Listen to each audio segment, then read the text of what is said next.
미래 세대에 더 나은 교육 환경 등을 제공하기 위한 연구가 끊임없이 진행되고 있습니다. 이 수십 여년간의 교직 생활을 마치고 이제 쉬실 법도 한데 우리나라 교육의 선진화를 위해서 더욱 활발하게 활동 중인 분이 계신데요. 이번 시간은 황욱 세계 창의력 협회장과 이야기 나눠보도록 하겠습니다. 안녕하십니까? 네, 반갑습니다. 네, 먼저 소개 부탁드립니다. 저는 창원 명지여자고등학교에서 교직 생활을 2020년 3월 1일부터 세계 창의력 협회 회장으로 취임했습니다. 네. 그리고 이제 우리 세계 창의력 협회는 미국 뉴저지주에서 인가한 비영리 국제기구로서 한국 학생들뿐만 아니라 세계의 한 20여 개 회원국가 학생들이 여름 방학 때 모여가지고 창의력의 경연인 크레데카 월드 파이널을 거기서 라이더 대학교에서 합니다. 네, 이 협회 이름이 세계 창의력 협회잖아요. 네, 선생님으로 이제 교직에 계속 계실 때 우리 학생들의 창의력을 위해서 뭔가 계속 끊임없이 노력을 하셨다라는 느낌을 받는데 맞죠? 예, 맞습니다. 알겠습니다. 조금 더 자세한 이야기는 나중에 들어보도록 하고요.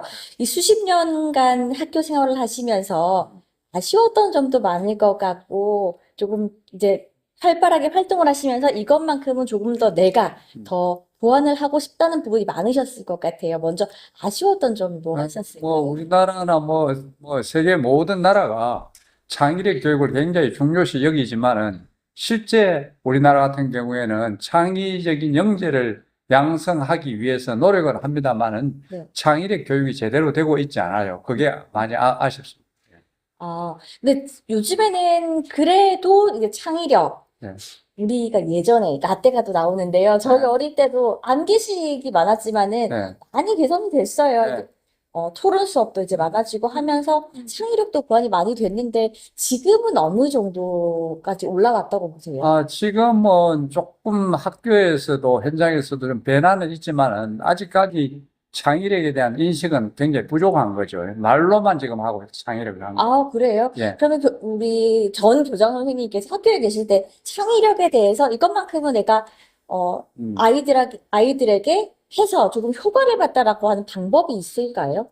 우리 창의력 프로그램 중에는 국제적으로 통용되고 있는 크레데카라는 프로그램이 있어요. 네. 크레데카라는 거는 크리에이티비티 플러스 데카스론 이 두 합성어로서 크레데카입니다. 창의력의 10이죠. 네. 창의력의 10은 10이라는 건 완성을 의미하잖아요. 그래서 어떻게 하면 창의적인 장을 제공해서 학생들에게 창의적인 인재를 양성할 것인가. 그래서 창의력이 풍부한 그런 학생을 만들기 위한 프로그램인데 이 프로그램을 도입해서 내가 김해여고 교장을 할 때 학생들 1학년, 2학년, 3학년 모두를 랜덤으로 섞어요. 네. 그래가지고 4명을 한 팀으로 해서 창의력 경기를 할 수 있도록 하는 것이 애들 창의력 신장에 굉장히 도움이 많이 됐다.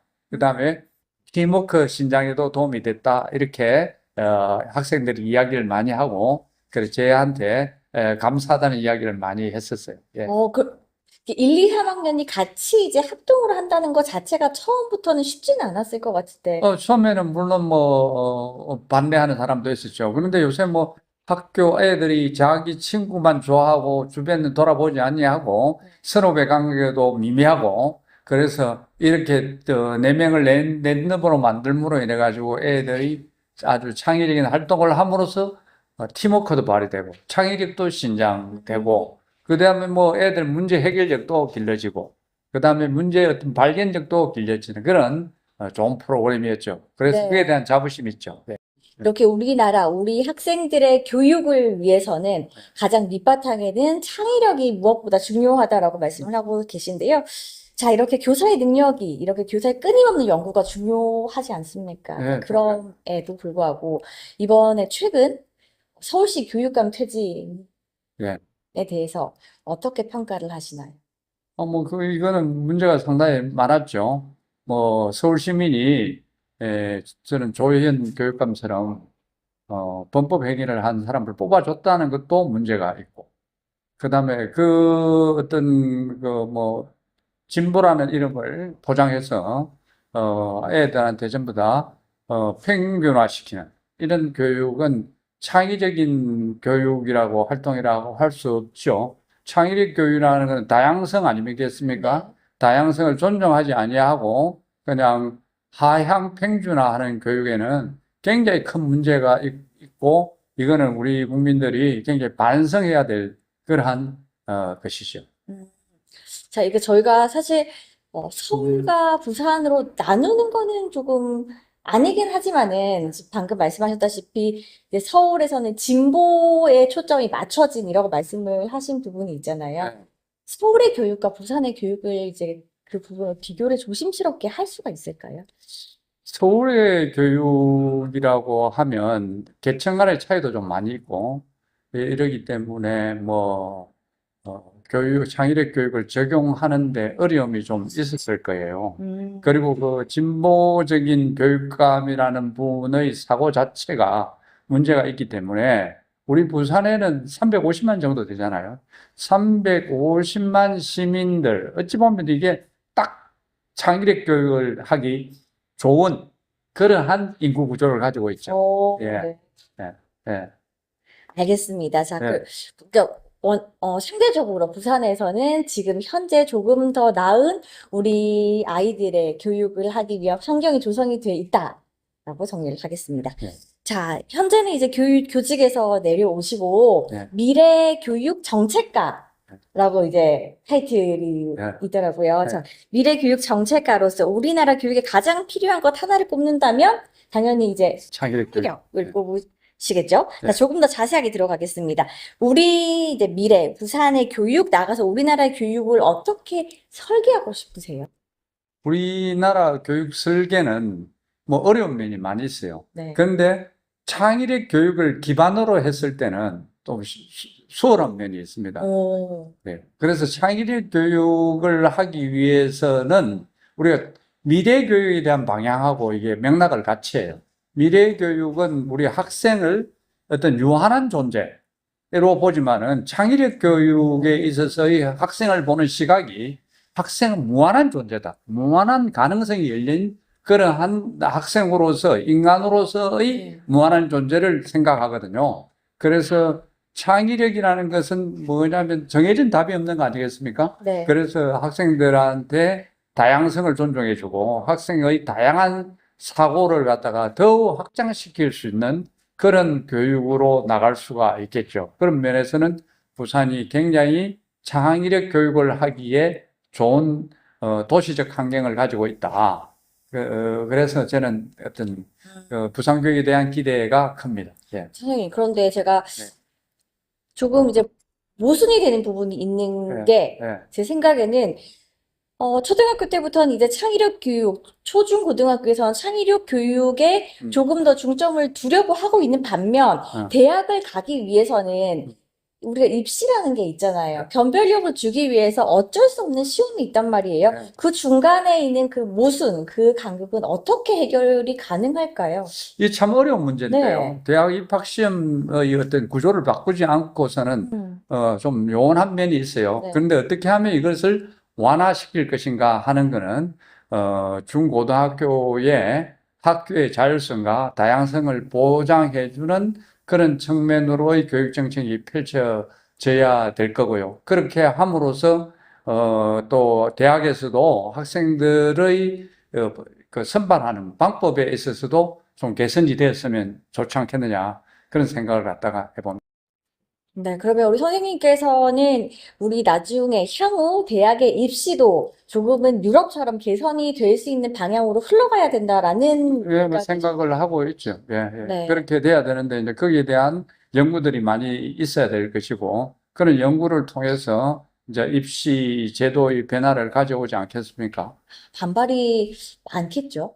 근데 우리가 이제 내가 이 교직 생활을 해보면서 보면, 학교라는 이게 굉장하게 상자예요, 상자. 네. 근데 우리가 모든 문제를 상자 안에서 생각하려고 하면 상자의 맥이 너무 두텁기 때문에 창의력 교육도 요원하고 뭐 대학 입학 시험 제도에 포커스를 맞춰가지고 학교가 깨지지는 않습니다. 네. 4차 산업혁명 시대에 있어서는 학교라는 벽을 완전히 무너뜨리고 새로운 시각에서 조망해야 될 필요가 있다. 그러면 학교의 밖에서 학교를 생각해 보면 학교는 상당히 다양해질 수 있어요. 네. 학교는 초중등 교육법에 의해서 상자라는 그 틀 안에 갇혀져 있지만은 학교 밖으로 끄집어내서 생각해 보면 다양한 교육 활동을 할 수 있어요. 그럼 다양한 교육 활동을 어떻게 할 것인가? 이거는 정책적으로 변화를 시켜야 되겠죠. 그래서 그런 변화들에 대한 연구, 그런 거에 대한 자문을 내한테 한다면 내가 좀 잘 안 하겠습니까? 네. 네. 네. 선생님, 그런데 교육은 변할 수 있을 것 같아요. 교육의 정책부터 해서 이게 반발이 심하겠지만 차근차근 변할 수 있다라는 저희가 희망, 기대는 있거든요. 네. 그런데 왜 우리가 지금도 이제 입시라는 틀이 있고 대학교라는 틀이 있잖아요. 그렇죠. 대학교를 가지 않는다면, 음. 대학교 가지 않는다면 더 좋은 우리가 그 말씀하셨던 창의력을 가지고 뭐 사업이든 창업이든 많이 할 수 있는 게 많지만 혹여나 아직은 인식 때문에 대학을 가지 않으면 안 된다라는 이런 인식에 대해서는 어떻게 변화를 시킬 수가 그거는 있을까요? 이제 금방 말씀드렸다시피 학교라는 상자를 깨고 보면은 다양성을 강조해 줄 수 있고 또 그걸 개발해 줄 수 있어요. 학교 안에 상자에 딱 갇혀버리면은 뭐 그 벽만 보이잖아요. 그렇죠? 근데 이제 상자를 깨고 여러 가지를 생각해 보면 그러니까 정말해서 제가 생각하는 거는 상자 밖의 학교를 생각하는 거예요. 네, 상자 밖의 학교라는 거는 다양한 교과목이 존재하고 다양한 비교과 활동들이 존재함으로써 그 교과를 애들이 대학을 좋은 대학 가야 되겠다 하는 학생도 있을 수 있지만은 내가 미래의 직업, 4차 산업혁명 시대에 있어서의 미래의 직업을 어떻게 선택할 것인가 하는 거는 우리 교육 정책이 다양한 교과와 비교과를 갖다가 공개함으로써 애들한테 선택하도록 해주는 것이 굉장히 중요하죠. 네. 우리 학생들과 선생님들 입장에서는 이제 그런 부분에서 더 빨리 깰 수 있을 것 같은데 네. 그 외적으로 이제 우리 학부모님들 그리고 사회 인식이 무엇보다 더 빨리 깨지면 좋지 않을까라는 생각이 들어요. 뭐, 사실 요즘 굉장히 많이 이제 바뀌고 있죠. 그 학부모나 또 시민들도 많이 생각이 바뀌고 있기 때문에 우리가 이제 뭐 부산 교육이리 생각하면 부산의 그 미래 먹거리를 어떻게 창출할 것인가. 그다음 소멸되어 가고 있는 부산의 인구 이런 문제를 갖다가 어떻게 해결할 것인가는 교육이 기초로 하지 않으면은 이게 뭐 요원하다. 그래서 교육의 좀 획기적인 변화가 있어야 되겠다. 그 획기적인 변화를 위해서 제가 지금 생각하는 것이 뭐냐면 상자 밖의 학교. 네. 이게 아주 중요합니다. 상자 밖의 학교는 다양성이 존재하기 때문에 창의적인 교육 활동이 가능하죠. 학교 안에서는 초중등 교육법에 의한 교과목이 정해져 있기 때문에 그걸 뭐 다 이렇게 어떻게 학교에서 그다음 같은 뭐 시도에서 바꿀 수는 없어요. 그렇기 때문에 그 적용을 받지 않아야 하는 학교 밖의 학교를 만들어서 다양한 이제 활동을 할 수 있도록 해주는 것이 그나마 빨리 바꿀 수 있는 방법이 아니겠는가 그런 생각이. 요즘 이제 활발하게도 강의한다고 들었는데 네. 이런 부분에 대해서 이제 학부모님들, 우리 선생님들 상대로 강의하시는 거예요? 그렇죠. 내가 뭐 강의는 엄청나게 많이 했는데 우리가 한번 생각해 보십시다. 스티브 잡스가 이야기할 때 뭐야 학교 안에서보다 학교 밖에서 배운 게 훨씬 많았다. 네. 그래서 자퇴를 했잖아요. 그거는 뭐냐면 학교 안의 울타리를 벗어나야 뭔가 사고의 폭이 넓어진다는 이야기고 그 다음에 우리가 일론 머스크, 예? 일론 머스크는 자동차는 굴러가는 것이 아니다. 자동차는 갈망하는 것이다. 이렇게 이야기를 생각을 하고 자기가 자동차를 개발했는데 지금 전기차, 테슬라, 세계적인 글로벌 기업, 불과 20년 만에 그런 기업을 만들어냈고 이러한 스티브 잡스, 일론 머스크 같은 이러한 그 인재들을 길러내려고 하면 애들의 상상력과 창의력은 엄청나게 중요한 거지. 그래서 이러한 교육 방법, 교육 철학 이런 것들이 굉장히 중요하고, 그래서 학부모한테 이런 이야기를 많이 해요. 우리가 애를 아침에 차를 태워가지고 등교해 주는 거는 자동차를 굴러가는 것이고, 애가 그 자동차 안에서 다양한 걸 생각하는 거는 자동차를 갈망하는 것이다. 그래서 우리 애들을 갈망하게 만들어주는 학부모의 노력이 필요하다. 그런 이야기를 많이 하죠. 학부모님들의 반응은 어떠세요? 학부모 반응은 뭐 대단히 좋죠. 뭐 좋고, 뭐 감동적이었다. 우리 학교에 와서도 좀 강의를 해달라. 그런 이야기를 많이 듣죠. 그럴 때마다 보람을 많이 느낍니다. 반응은 좋기는 한데 우리 직접 자신의 아이들에게 그렇게 이야기를 하실 수 있는 학부모님도 많이 있다고 생각하세요? 아, 많이 바뀌었어요. 정말. 네, 정말 학부모들도 보통 우리가 옛날에 뭐 공부 잘해라 이런 게 아니고 우리 아이 미래의 삶이 얼마나 행복해질 수 있을까에 대해서 포커스를 맞춰가지고 애들을 교육하고 이래요. 그래서 어머니들도 인식하기 시작했죠. 한 불과 2년도 안 된 사이에 챗GPT가 등장하고 네. 챗GPT 이후에 학력이라는 게 얼마나 중요할까? 과연 학력만 가지고 우리 애가 살 수 있을까 하는 의문을 가지기 시작했고, 이런 학력이 안 될 때는 우리 애가 창의적인 인재로 길러내기 위한 상상력과 창의력을 기르는 그런 활동에 참여시키고자 하는 학부모들이 많이 생겨났죠. 그래서 그 변화는 조만간 아주 급진적으로 변할 거다. 이런 기대를 하고 있습니다. 알겠습니다. 발명 특허도 있다고 들었어요? 아, 예, 뭐, 우리가 이제 발명이라는 게 굉장히 어렵게 생각하면은 발명이 잘 안 되겠죠. 그 이제 사고 있잖아. 지금 아까 이야기했다시피 상자 밖의 학교처럼 상자 밖에서 생각하면 많은 걸 할 수 있어요. 선생님들한테 이제 빔 프로젝트를 이렇게 설치해 놓고, 빔을 쏴서, 내 의견을 갖다가 이렇게 설명하기도 하고 했는데, 그때, 출입문에 그 스크린을 이제 해놓잖아요. 그때 스크린이 떨어지는 바람에 그 문제가 생겼어요. 그 중단된 경우가 있었는데, 그래서 이제 그때 생각한 것이, 뭐냐면, 발표자의 그 컴퓨터 모니터를 볼 수가 없잖아요. 네. 그래서 발표자가 발표를 할 때, 지금 다른 발표자 외의 사람들이 그걸 바로 볼 수 있는 테이블에 모니터가 올라올 수 있는 방법을 연구하기 시작한 거예요. 네. 그래서 만들어 놓은 게 AI 코 스페이스입니다. 그래서 이게 쭉 올라와서 발표자가 발표할 때마다 그 화면을 다른 사람이 공유할 수 있고 볼 수 있도록 그래 놓은 발명품.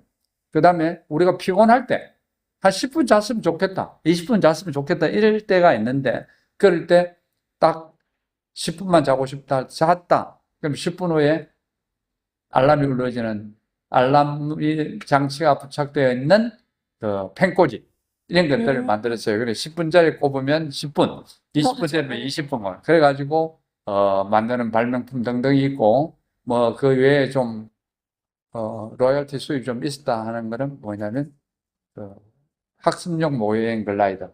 내가 만들어 놓은 글라이더는 내가 원하는 방향으로 비행기가 날 수 있는 이런 발명품이 있죠. 종이로만 가지고 되어 있는데. 그래서 그 발명을 잘하려면 A4 한 장 가지고도 많은 생각을 하면 많은 걸 다 잘할 수가 있어요.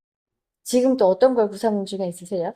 지금에는 이제 뭐 학교 현장에서 이제 애들이 이제 등교를 한다든가 하교를 한다든가 학교 안에서 일어나는 문제들을 종합적으로 관리할 수 있는 그런 시스템을 좀 연구를 하고 있어요. 거기서 이제 연구가 되다 보면은 새로운 앱도 나올 수도 있을 것이고, 아니면 그런 장치들도 나올 수 있고, 로봇들도 새롭고 좀 획기적인 장치들도 만들어낼 수 있지 않을까 하는 그런 생각을 하면서 즐겁게 생활하고 있습니다. 공부를 더 많이 하시고 계실 것 같아요. 뭐 자연스럽게 공부를 하기도 하고, 또 다른 사람과 이야기를 나눠보면서 그 아이디어를 갖다 구안해내고 그렇게 하죠. 처음에 이제 학교 밖의 세상도 더 다양한 것이 많다. 깨고 나와야 된다라고 하셨잖아요. 네. 근데 선생님께서도 학교 안에 계셨을 때 나는 창의력을 중시해. 나는 다른 교사들보다는 조금 더 시각이 넓어라고 생각을 하셨을 거지만, 음. 이제 퇴직을 하시고 나오니까 더 넓은 세상이잖아요. 뭐, 내가 이것만큼은 시각이 좀 좁았구나라고 생각했던 건 있으세요? 그게 이제 뭐냐면, 그때 뭐 시각이 넓고, 넓어지고 좁아지고 이런 문제가 아니고, 이제 학교 교장이라는 사람은 학교라는 그 테두리 안에서 초중등 교육법에 의해서, 교육청의 지시에 의해서 움직이는 사람이기 때문에 그 사고의 폭을 확장시킬 수가 없어요. 교장이 너무 창의적이 되면 징계받아요. 그렇기 때문에 학교 나와서는 자유롭게 구상을 할 수 있고, 뭐 앞으로 제가 기회가 주어진다면은 미래 교육 정책가로서 새로운 정책을 만들어내서 뭐 부산이든 서울이든 새로운 어떤 모델을 갖다가 한번 제시해 보고 싶고, 또 우리나라가 세계의 중심이 되는 그런 교육 프로그램을 가지고 있다면 세계 많은 학생들이 우리나라에 올 것이고, 예를 들어 우리 부산에 세계의 중심이 되는 교육 프로그램을 가지고 있으면 많은 문제가 올 거, 이사도 이리 올 것이고 하면 인구 문제도 해결될 것이고. 그래서 저는 생각할 때 가장 중요한 거는 1등 가는, 세계 1등 가는 그런 프로그램을 만들자. 우리가 뭐 이제 하버드 대학이나 MIT 이런 가는 이유도 교육 프로그램이 좋기 때문에 뭐 유학도 가고 또 네. 가서 구경 문화체험도 하고 뭐 이래 한다니까. 그래서 저는 생각할 때 어떻게 하면 우리가 세계적인 교육 프로그램을 만들어낼 것인가에 초점이 맞춰져야지, 우리나라 뭐에서 뭐 1등 이런 거는 의미가 없다. 네. 이 학부모의 사고는 세계를 보고 있다. 예를 들면 부산의 사고는 전부 세계를 가고 있는데 학교만 뭐 부산 내에서 뭐 이러고 저러고 이야기할 게 없다는 말이에요. 그래서 좀 더 시야를 넓히자 이런 생각을 하고 있습니다. 알겠습니다. 자, 우리 부산의 교육의 방향, 우리 교육의 선진화를 위해서 끊임없이 연구를 하고 계신데요. 앞으로 언제까지 이런 연구 계속 하실 거세요? 뭐 지금 뭐 나이로 봐서는 뭐 훨씬 더 나이가 좀 많아지면 창의력이 좀 풍부해져요. 더 풍부해요. 예, 풍부해져. 네. 그동안에 쌓았던 경험을 가지고. 네. 그래서 이제 저는 이제 법학을 전공을 했어요. 그렇기 때문에 이 체계를 잡는데 상당히 그 일가견이 있단 말입니다. 그래서 다양한 생각들을 법적으로 맞게, 그리고 이게 좀 뭐 그렇게 논란의 대상이 되지 아니하면서 세계적인 프로그램을 좀 만들어 보고 싶은 그런 생각이 있죠. 그래서 이제 그런 거는 뭐 저 혼자 힘으로 되는 게 아니고 부산 시민들 또 교육 전문가들 이런 사람들이 힘을 합쳐서 세계적인 프로그램을 만들어내 보고 싶은 게 내 그 소망이죠. 그래서 네. 10년 동안 앞으로 10년 동안 열심히 한번 해볼 생각이죠. 그러고 나서 내가 은퇴를 해야 되겠나. 네. 10년 정도 해놓으면 뭐 어느 지역에 가서 뭐 또 세계 최고로 만든다. 사실 뭐 세계 협회 회장이 그냥 되는 건 아니고 세계 협회장으로서의 그동안의 그 노하우들이 많이 안 있었겠어요. 그렇기 때문에 회원국가의 회장단들, 선생님들의 의견을 다 수합해가지고 그래가지고 협회가 코로나의 어려운 시기를 겪고 지금은 이제 튼튼하게 발전해 가고 있습니다. 알겠습니다. 예. 네, 이 풍부한 경험과 그리고 더욱더 풍부해진 창의력을 바탕으로 더욱더 좋은 프로그램, 교육 프로그램을 만들어서 제도권 안으로 정착시키고 싶어 하는 이런 계획을 가지고 계신 오늘 황욱 세계창의력협회장과 이야기 나눠봤습니다. 오늘 말씀 감사합니다. 네, 감사합니다.